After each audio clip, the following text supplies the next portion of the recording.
My daughter, Janine, back here, and those are my grandbabies. They live at 216 Mississippi Avenue.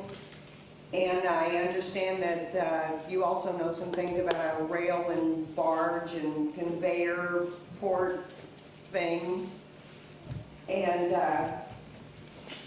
I guess to not dwell on this for like 45 minutes because I can talk forever, say it's coming. I don't know if it's coming. We don't know anything. I still haven't seen the smelter plans, and I don't know about the smelter. I don't know about the barge port other than a little drawing I got. But you know, our town's already been rezoned for heavy industrial, so we're kind of like working on that because it's already set the stage for a company to come in and do what they want. Pretty much. We still have some control maybe with the council, but I'm not sure. But well, when she goes to put those babies to bed at night, after this rail barge conveyor port comes, will they even know it? Will they even realize it's there? Because if they do, that's not good for the community. We have to make sure that whoever is doing this project has those babies as their first priority. And there needs to be huge buffers. It needs to be all way far away. You know, but we don't know that. The last plans I saw, the actual rail thing is probably 25 feet from her backyard. Now, how in the world can you have a constant 24-hour, you know, unloading rail cars full of pig iron or whatever they're going to make? Have you ever heard a train, you know, when it, you know, moves up one and they stop it and then all the trains go and make clackety noises and then they dump the stuff and then they do it, they bring the next one up. I mean, I think what I'm trying to say is we've got to have some control here because this may be the best thing in the world, you know, for Jefferson County, and it might help, you know, Washington County with their mine and, you know, all this. But the most important thing are those babies. And I don't want them to have to move, and I don't want them to have to take a hit on their house and sell their, you know, take a $100,000 loss on their house, because who in the world's going to buy it? If we want to get them out of town so they can sleep at night, that's my concern. And as of right now, and I'm a council person at the city of Crystal City, and I don't know what's going on. And they go, well, it's coming, it's coming. Well, you know, when are we going to know? When it's too late?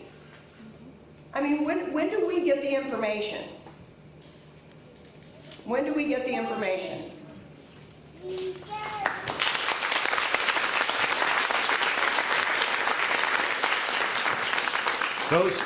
Those babies are the reason we need to have good jobs here in Jefferson County, because when those babies grow up, they need to be able to stay here. They need to be able to stay here in this community. And I'm sorry, we're gonna talk one at a time, or this is over. Okay? Those babies need, when they grow up, they need to have husbands and wives that have decent jobs and they can afford to buy a house, and you know, we can have all those things.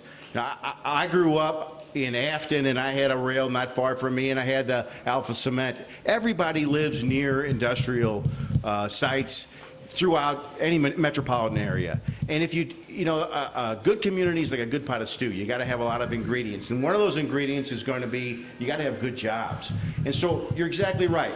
We need to make sure that if this goes in, that it protects their health. We don't want to have the pollution that we've had in these old factories. We don't have that problem next to the Crown Lead Foundry site, the Metaltech site. Now, right up against it, you of course have got some industrial stuff, but we don't have that problem, and we need to make sure that they comply with the law. And when are we going to see this stuff? When the plans are done. I haven't seen it either. I saw what you might have seen, which is a photograph of a plant that's somewhere else and it's going to be like this. That's all I've seen. As far as the barge facility goes, there's no real plan other than they would like to develop one. That's all we know. Now, this poses a very unique opportunity for our Crystal City. Forget the smelter for a second. The smelter is the anchor that starts the port process. They're the first user that's going to help pay off the debt that's going to be required to build the first part of the port.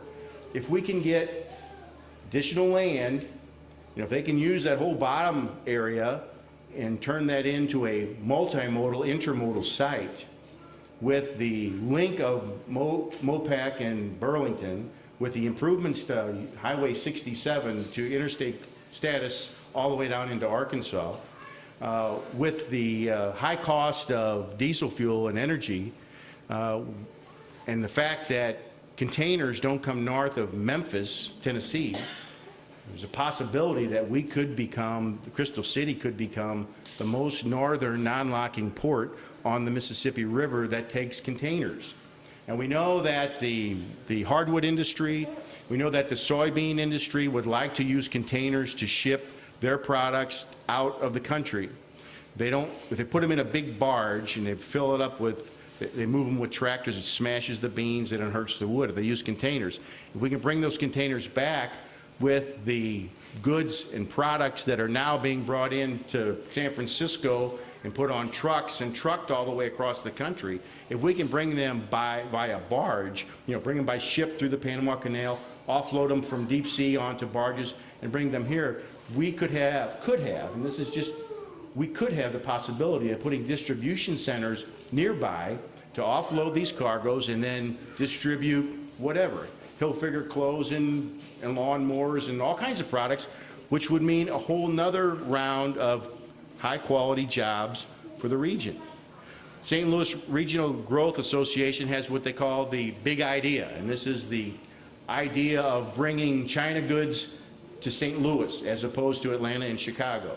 We have extra capacity at our airports, and part of that could be the river component, the ocean going transferred to barge component, and we sit in a very good position to take advantage of that if all the cards fall right and we're able to get it done. It doesn't mean it's going to happen, it's just a possibility. So we can protect our kids, we can have a good quality industrial development, and again, Tiara is a wonderful subdivision and it's right adjacent and contiguous to an industrial park, and it doesn't affect the property values there. So it can be done. And how do we do it? We do it with good quality aldermen like you, Debbie, who are there to be watchdogs to make sure that when it is put in, those kids are taken into consideration and that they are not allowed to easily access that area, so they don't get hurt. And then we build it in a way, maybe with sound barriers if that's an issue. But I live in Peevely, and Dow Chemical's there, and Ball Foster's there, and there's 2 industrial plants on the west side of the highway, and every one of those use rail. I don't hear that, and it's right down the street from me, and it really doesn't pose, it never posed any danger to my children. I would never put my children in harm's way, and we live there. So, Mr. Banks. Can I say something real quick? wait, now Jack, you don't get unlimited questions. These folks have the same right to questions as you. This is about procedure, I'm sorry. Okay. I just want you to know that I don't want you to take this personally. We consider ourselves all friends, and we yell at each other quite a bit, so don't get defensive. We yell That's at each okay. other all the time. But we do need to keep according to procedure, and I'm sorry for stepping in. Go ahead. I just have a